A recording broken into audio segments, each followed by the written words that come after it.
আসসালামু আলাইকুম। কেমন আছেন সবাই? আশা করি অনেক ভালো। আমি ডাক্তার ফাইজুল হক, আপনাদের পুরাতন বন্ধু। বন্ধুরা, সামনেই ঈদ, কোরবানিতে যারা কোরবানি দেবে অথবা যারা দেবে না, সবাই কিন্তু মাংস খাবে। এখন এইখানে মাংস খেতে কী কী সাবধানতা অবলম্বন করতে হবে এটা নিয়ে একটু কথা বলি।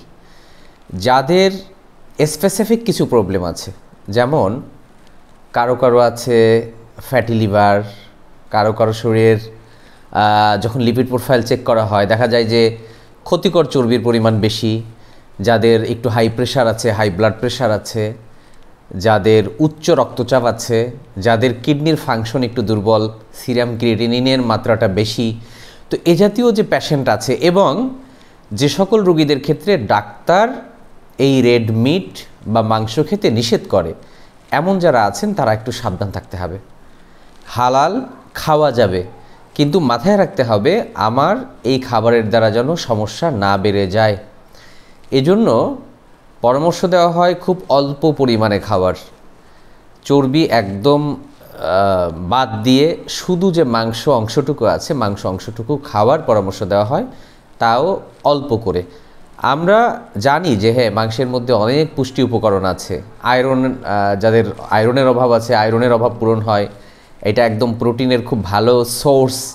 হ্যাঁ, ভিটামিন B12 সহ আরও অনেক কিছু আছে মাংসের মধ্যে, কিন্তু সকলের জন্য এটা সেফ না। এটা মাথায় রাখতে হবে আপনার জন্য নিরাপদ কিনা। দেখা যাবে যে আপনার যদি হাই প্রেশার বেড়ে যায়, প্রেশার, উচ্চ রক্তচাপ আরও বেশি বেড়ে যায় এই মাংস খাওয়ার কারণে, তাহলে আপনাকে দূরে থাকতে হবে। কোরবানির দিন আপনি নিজের বাসায় খাবেন, অন্য বন্ধুদের বাসায় গিয়ে খাবেন, আস্তে আস্তে দেখা যাবে অনেক বেশি খেয়ে আপনি বিপদে পড়ে যাবেন। এই জন্য সাবধান হবেন। আমরা বলি খুব অল্প পরিমাণে খান, অন্য সময়গুলো একদম বাদ দিয়ে দেন।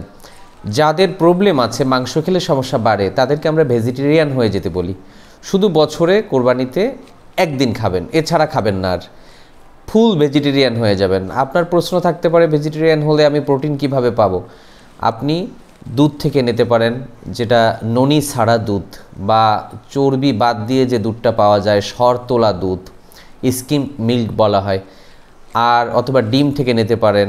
যদি আপনার ডাল খেতে সমস্যা না হয়, যেমন কিডনির পেশেন্টদেরকে ডাল খেতে নিষেধ করা হয়, এটা থেকে আপনি প্রোটিন নিতে পারেন। মানে আপনি বিকল্প সোর্স খুঁজে বের করবেন। আর সতর্ক থাকবেন, নিজের স্বাস্থ্যের প্রতি একটু খেয়াল রাখবেন, গুরুত্ব দেবেন। আল্লাহ হাফেজ।